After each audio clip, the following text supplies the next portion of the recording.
Hello students, I Sanjeev Sharma welcome you to maths vision institute again.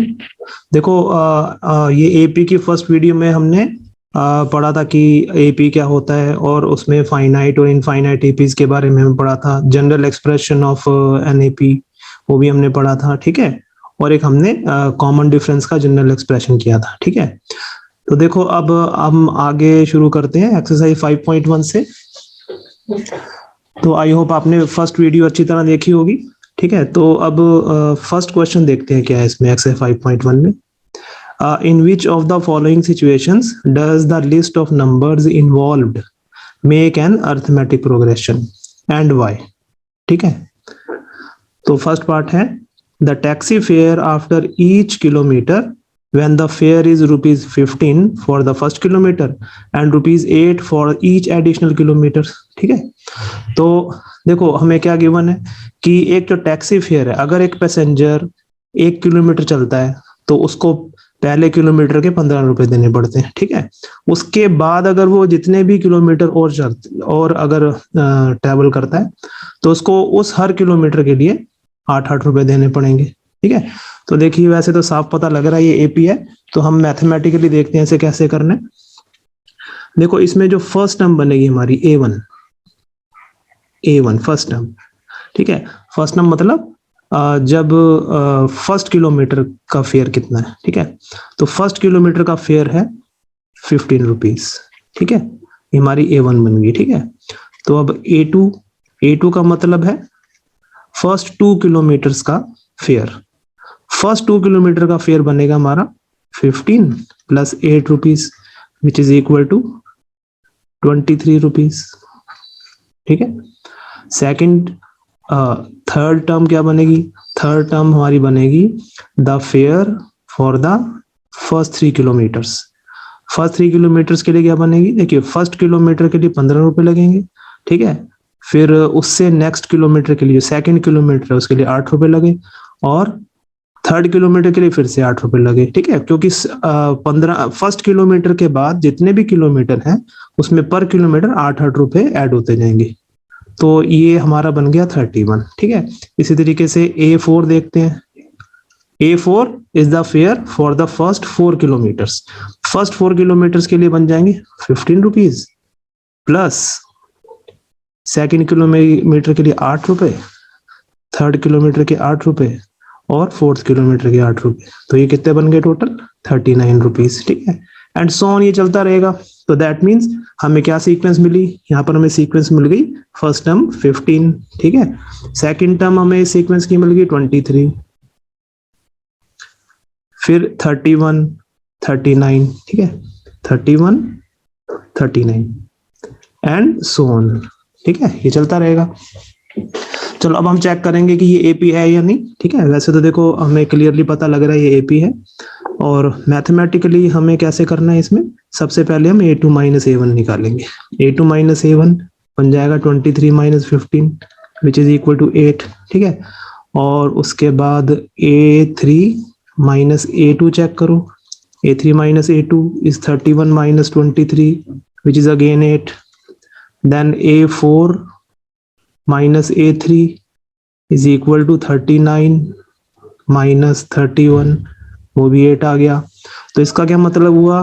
This implies that AK plus 1 minus AK is same everywhere, therefore this is an AP। चलो देखिए, next part है second part. Second part क्या है? The amount of air present in a cylinder when A vacuum pump removes 1/4 of the air remaining in the cylinder eight A time, ठीक है।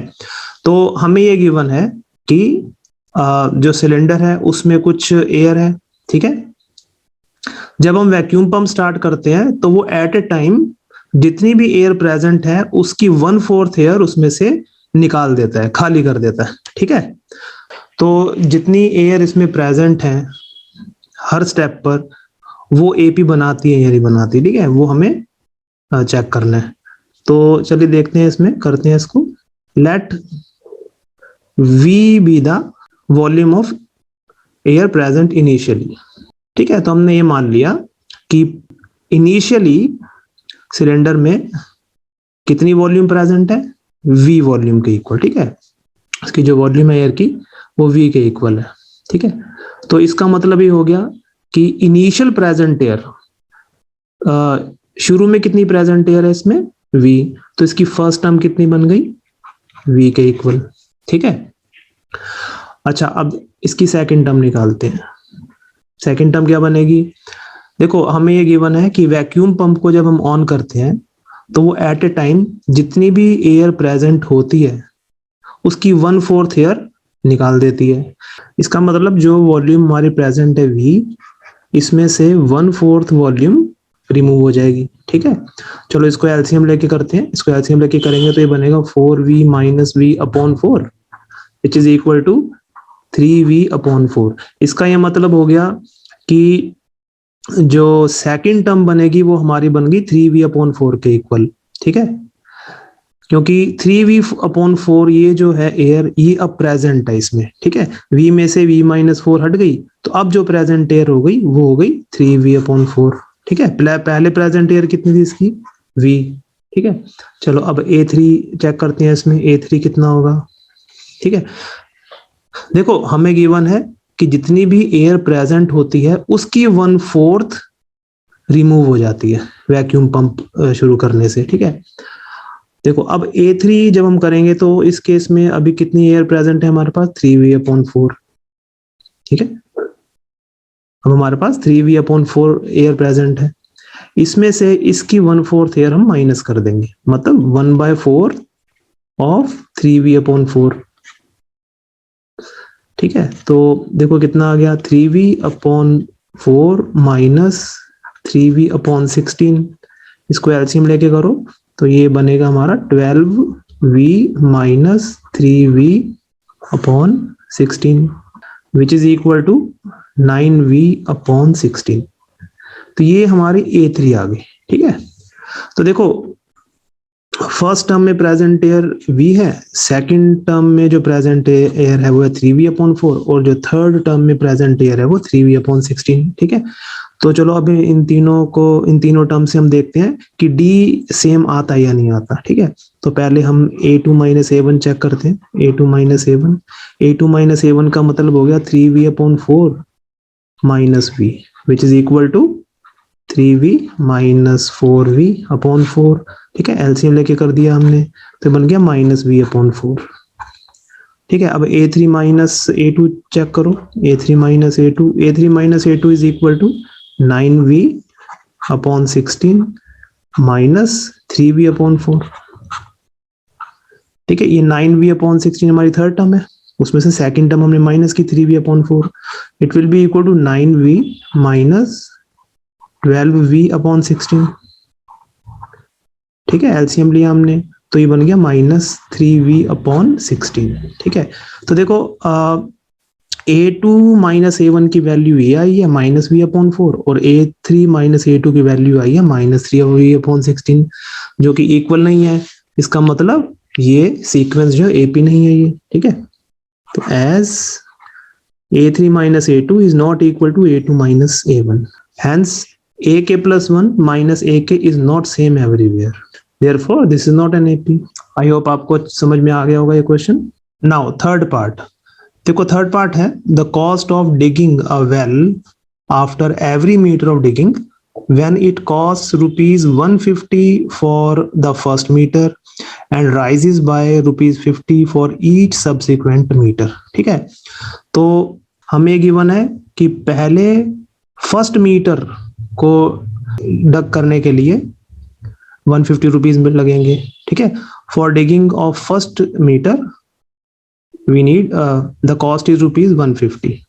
इसका मतलब इसमें जो फर्स्ट टर्म आ जाएगी हमारी आ गई 150, ठीक है। उसके बाद हमें गिवन है कि हर एडिशनल मीटर के लिए फर्स्ट किलोमीटर के बाद हर सब्सिक्वेंट मीटर के लिए 50-50 रुपए लगेंगे। तो इसका मतलब ये हो गया कि अगर हमें 2 मीटर डिग करना है, if we have to dig for 2 meters the cost will be 150 plus 50, ठीक है। फर्स्ट मीटर के 150 एंड अगले मीटर के 50 रुपीज। इसी तरीके से अगर 3 मीटर डिग करना है हमको तो 150 प्लस 50 प्लस 50, ठीक है। इसका मतलब तो फर्स्ट किलोमीटर के 150 और अगले किलोमीटर के फिर 50, अगले किलोमीटर के फिर 50, इसी तरीके से ये पैटर्न यही चलता रहेगा। Now for 4 metres we have 150 plus 50 plus 50 plus 50 and so on, ठीक है। तो देखो ये हमें पता लग ही रहा है कि ये एपी है। तो देखिए सीक्वेंस क्या बन गई, सीक्वेंस हमारी बन गई 150 फिर 200, उसके बाद 250, फिर उसके बाद बन गई 300, ठीक है, एंड सो ऑन। तो इसमें अब a2 माइनस a1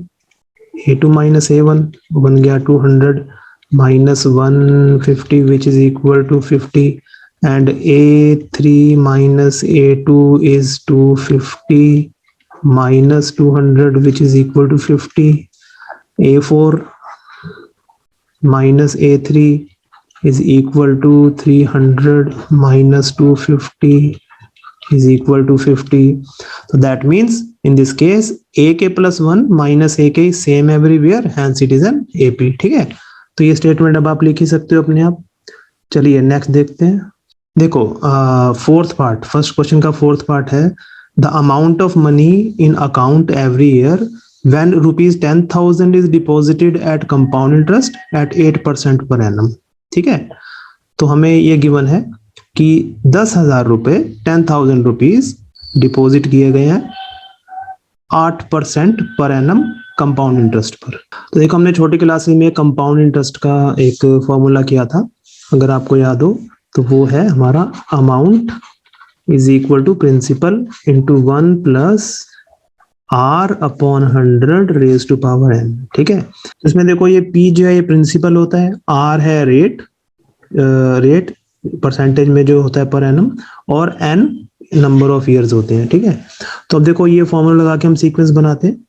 तो देखो जो फर्स्ट इनिशियल अमाउंट है वो गिवन हमें 10,000 रुपीज, तो इसकी जो फर्स्ट टर्म बनेगी वो बनेगी 10,000, ठीक है। सेकंड टर्म हमारी बनेगी इस फॉर्मूले से निकालेंगे, सेकंड टर्म बन जाएगी 10,000 इंटू 1 प्लस आर कितना है 8%, तो 8 अपॉन 100 रेज टू पावर 1, ये एक साल के बाद का अमाउंट है हमारा, ठीक है। ये तो इनिशियल अमाउंट है 10,000 रुपीज, 10,000 इज इनिशियल अमाउंट, एक साल के बाद इतना अमाउंट बन जाएगा, ठीक है। और 2 साल के बाद कितना बनेगा 10,000 into 1 plus 8 upon 100 raise to power 2 and so on, ये चलता रहेगा, ठीक है। तो ये initial amount, this is the amount after 1 year, this is the amount after 2 year and so on. तो अब देखो इसमें जो फर्स्ट टर्म है हमारी A1 है 10,000, ठीक है। देखो तो इसको सॉल्व करते हैं। फर्स्ट टर्म बन गई 10,000, सेकंड टर्म बन जाएगी हमारी 10,000 इंटू, अब देखो ये जो अंदर ब्रैकेट है इसको एलसीएम लेके सॉल्व कर देंगे इस ब्रैकेट को, तो ये बन जाएगा 108 अपॉन 100। फिर ये थर्ड टर्म इसकी बनेगी 10,000 इंटू 108 अपॉन 100 का स्क्वायर एंड सो ऑन। तो this implies we get first term is 10,000। अब देखो यहाँ पर ये 2 0 कैंसिल कर दो, तो ये आ गया 100 इंटू 108, मतलब 10800, ये सेकंड टर्म आ गई, ठीक है। और जो थर्ड टर्म है उसको सॉल्व कर लेते हैं, इसका मतलब है 108 अपॉन 100 इंटू 108 अपॉन 100, ठीक है। तो ये 108 अपॉन 100 स्क्वायर का मतलब ये हो गया 108 अपॉन 100 इंटू 108 अपॉन 100, तो ये देखो 4 0 कैंसिल हो गए यहाँ पर, ठीक है। तो हमारे पास रह गया 108 इंटू 108, ठीक है। तो देखो अब इसको सॉल्व कर लेते हैं। सीक्वेंस क्या बनी हमारी 10,000, दूसरी बन गई 10800 और थर्ड बन जाएगी 1664 एंड सो ऑन, ठीक है, चलता रहेगा। अब देखो इसमें हम A2 माइनस A1 चेक करते हैं पहले। A2 माइनस A1 का मतलब हो गया 10800 माइनस 10,000, जो कि आ गया 800 के इक्वल, ठीक है, और A3 माइनस A2 क्या बनेगा, बन जाएगा 11,664 माइनस 10,800 इज इक्वल टू 864। ठीक है, तो देखो अब हम देख सकते हैं यहाँ पर कि यहाँ पर A3 माइनस A2 और A2 माइनस A1 इक्वल नहीं है। ठीक है, this implies that A3 minus A2 is not equal to A2 minus A1. Hence AK plus 1 minus AK is not same everywhere. Therefore this is not an AP. ठीक है, आई hope आपको समझ आ गया होगा ये। चलो अब सेकंड क्वेश्चन देखते हैं। सेकंड क्वेश्चन है right first four terms of the AP when the first term A and the common difference D are given as follows। ठीक है, तो देखो बहुत इजी क्वेश्चन है। फर्स्ट पार्ट देखते हैं इसमें। देखो फर्स्ट पार्ट में हमें फर्स्ट टर्म गिवन है 10 के इक्वल। ठीक है, first term is represented by either A1 और A। ठीक है, और इसमें कॉमन डिफरेंस गिवन है 10, तो हमें फर्स्ट फोर टर्म्स निकालनी है। ठीक है, तो अब देखो फर्स्ट फोर टर्म्स में A1 निकालेंगे। A1 तो A के इक्वल ही होता है। ठीक है, विच इज इक्वल टू 10। A2, अब देखो हमने जनरल फॉर्म पढ़ी थी AP की। जनरल फॉर्म ऑफ AP में सेकंड टर्म क्या बनेगी, सेकंड टर्म बनती है A प्लस डी। ठीक है, जनरल फॉर्म हमने की थी, फर्स्ट टर्म होती है A, फिर होती है A प्लस डी, फिर A plus 2D, A plus 3D and so on. ठीक है, तो सेकंड टर्म होगी A plus D. A plus D का मतलब हो गया 10 plus 10 which is equal to 20। इसी तरीके से अब A3 निकालो। A3 हो जाएगा हमारा A प्लस 2D। ठीक है, A plus 2D means 10 plus 2 into 10 जो कि 30 के इक्वल आ जाएगा। ठीक है, ऐसे A4 is A plus 3 into D which is equal to 10 plus 3 into 10 which is equal to 40। ठीक है, तो ये हमारी फर्स्ट फोर टर्म्स होगी। First four terms are 10, 20, 30 and 40। Second part में हमें फर्स्ट टर्म गिवन है -2। ठीक है, और कॉमन डिफरेंस गिवन है 0। ठीक है, तो चलो अब इसकी टर्म्स निकालते हैं हम। फर्स्ट फोर टर्म्स A1 जो है वो तो A के इक्वल होता है जो कि 2 के इक्वल है। ठीक है, now A2 is equal to sorry A minus 2 है। A2 होता है A प्लस डी के इक्वल, तो A प्लस डी का मतलब यहाँ हो गया -2 प्लस 0 जो कि -2 ही आ गया। A3 थर्ड टर्म है हमारी A प्लस 2D के इक्वल। A प्लस 2D का मतलब हो गया -2 plus 2 into 0 which is equal to -2 plus 0 जो कि -2, ये भी -2 आ गई। ऐसी A4 है A plus 3D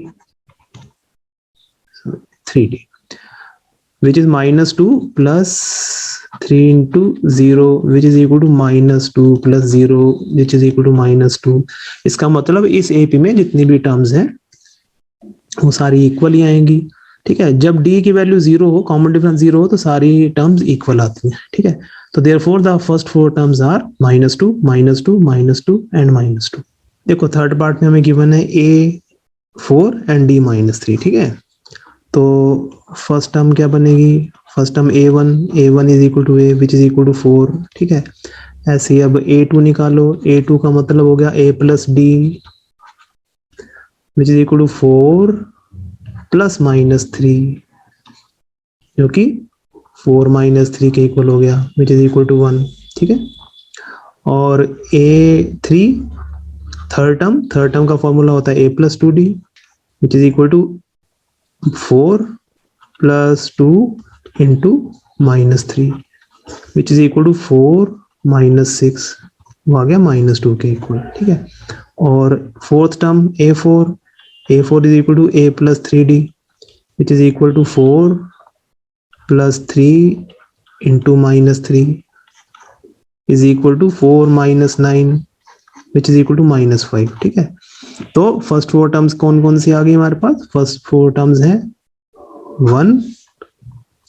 first term है 4, सेकंड टर्म 1, थर्ड टर्म है -2, फोर्थ टर्म है -5। Therefore first four terms are 4, 1, -2 and -5। ठीक है, चलो फोर्थ पार्ट देखते हैं। देखो फोर्थ पार्ट में हमें a गिवन है -1 और d गिवन है 1/2, ठीक है। तो फर्स्ट टर्म जो a1 है वो a के इक्वल है, इज इक्वल टू -1, और a2 निकालेंगे, a2 का मतलब a plus D, a plus D का मतलब हो गया 1 + 1/2, ठीक है। इसको देखो एलसीएम से सॉल्व करेंगे तो ये बनेगा -2 + 1/2 विच इज इक्वल टू -1/2। तो ये सेकंड टर्म हो गई हमारी -1/2। a3 is equal to a + 2d which is equal to -1 + 2 × 1/2, ठीक है। देखो यहाँ 2 और 2 कैंसिल हो गया, तो ये आ गया -1 + 1 के इक्वल, जो कि 0 होता है। तो ये थर्ड टर्म है, 0 is the third term. Fourth term a + 3d which is -1 + 3 × 1/2 is equal to -1 + 3/2, ठीक है। तो एलसीएम अप्लाई कर दो इसमें, तो बन जाएगा -2 + 3 होल/2 जो कि आ गया 1/2 के इक्वल, ठीक है। तो ये हमारी 4 टर्म्स आ गई, ठीक है। Therefore the first 4 terms are -1, -1/2, 0 and 1/2। देखो फिफ्थ पार्ट में हमें क्या गिवन है, a is equal to -1.25 and d is equal to -0.25, ठीक है। तो करते हैं इसको। देखो फर्स्ट टर्म a1 तो a के इक्वल ही होता है, जो कि हमें गिवन है -1.25, तो ये फर्स्ट टर्म आ गई, ठीक है। सेकंड टर्म a2 जो कि a + d के इक्वल होता है, और वो यहाँ बन जाएगा -1.25 -0.25 which will be equal to -1.50, ठीक है।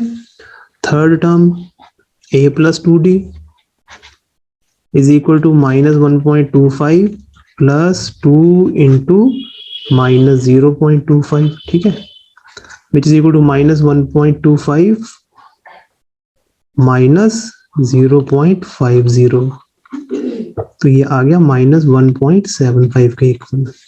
और जो फोर्थ टर्म होगी इसकी वो a + 3d के इक्वल होगी, इज इक्वल टू -1.25 + 3 × -0.25, जो कि बन जाएगी -1.25। अब ये 3 को -0.25 से करेंगे तो आ जाएगा -0.75, जो कि -2.00 या फिर -2 बोल सकते हैं उसको, ठीक है। Therefore the first 4 terms are -1.25, -1.50, -1.75 and -2। देखो क्वेश्चन नंबर 3 क्या है, देखते हैं। क्वेश्चन नंबर 3 है, for the following APs right the first term and the common difference, जो कि बहुत ही इजी क्वेश्चन है, सुपर इजी क्वेश्चन, ठीक है। तो देखो फर्स्ट टर्म बतानी है। फर्स्ट पार्ट की जो फर्स्ट टर्म है वो है a, जो कि 3 के इक्वल है, और d तो हम देखो a2 - a1 करके निकाल सकते हैं, ठीक है। a2 - a1 का मतलब हो गया 1 - 3, जो कि -2 है, ठीक है। तो कॉमन डिफरेंस इसका -2 हो गया, ठीक है। First term is 3 and common difference is -2। Second part देखो, सेकंड पार्ट गिवन है हमें -5 -1 3 7। तो फर्स्ट टर्म तो -5 के इक्वल है, और कॉमन डिफरेंस है हमारा a2 - a1। Now it is equal to -1 -5, ठीक है। a2 है हमारा -1 और a1 है -5, तो a2 - a1 ये बन जाएगा -(-5), तो ये -1 + 5 विच इज इक्वल टू 4। तो ये हमारा d आ गया। First term -5 and common difference is 4। Third part है हमारी 1/3, 5/3, 9/3 एंड 13/3, ठीक है। तो फर्स्ट टर्म है 1/3 and common difference is equal to a2 - a1 का मतलब हो गया 5/3 - 1/3, जो कि हम सॉल्व करेंगे तो 4/3 आ जाएगा। तो ये फर्स्ट टर्म हो गई 1/3 and 4/3 is the common difference. Fourth part fourth part में फर्स्ट टर्म जो है वो 0.6 है। And common difference a2 minus a1 कर सकते हैं, या a3 माइनस a2, या a4 माइनस a2, मतलब किसी भी टर्म में से उसकी प्रीवियस टर्म माइनस कर दो AP में तो हमें कॉमन डिफरेंस मिलता है। तो यहाँ पर a2 माइनस a1 करेंगे तो बनेगा 1.7 minus 0.6 which is equal to 1.1। ठीक है, तो ये कॉमन डिफरेंस आ गया, 1.1 is the common difference and first term is 0.6। ठीक है, तो चलिए आज अभी इस क्वेश्चन नंबर 3 तक ही हम करेंगे। क्वेश्चन नंबर 4 नेक्स्ट वीडियो में स्टार्ट करेंगे हम इस एक्सरसाइज का। ठीक है, चलिए till then bye and take care, thank you so much for watching.